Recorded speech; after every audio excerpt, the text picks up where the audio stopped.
വളരെ പെട്ടെന്ന് ഉണ്ടാക്കാൻ പറ്റുന്ന ഒന്നാണ് ബ്രെഡ് കൊണ്ടുള്ള ഈ ഉപ്മാവ്. അതുണ്ടാക്കാനായിട്ട് ആദ്യം ചീനച്ചട്ടിയിൽ കുറച്ച് വെളിച്ചെണ്ണ ഒഴിക്കുക. അതിനുശേഷം കടുക് ഇട്ട് കൊടുക്കുക.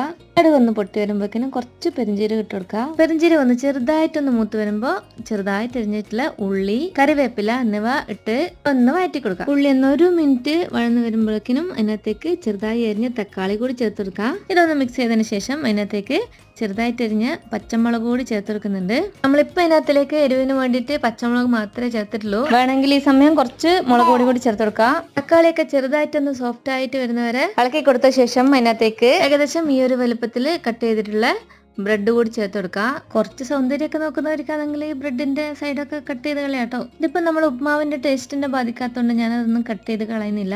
ഞാനിപ്പോ ഒരു 5-6 സ്ലൈസ് ബ്രെഡ് എടുത്തിട്ടുള്ളൂ. പിന്നത്തേക്ക് അവസാനമായിട്ട് അരിഞ്ഞ മല്ലിയില കൂടി ചേർത്ത് കൊടുക്കുക. അവസാനം കുറച്ച് ഉപ്പ് കൂടി ചേർത്ത് കൊടുക്കണേ. എനിക്ക് പറ്റിയ അബദ്ധം നിങ്ങൾക്കും പറ്റരുതല്ലോ. അടച്ചു വെച്ച് 1 മിനിറ്റ് കഴിഞ്ഞ് കഴിക്കാട്ടോ.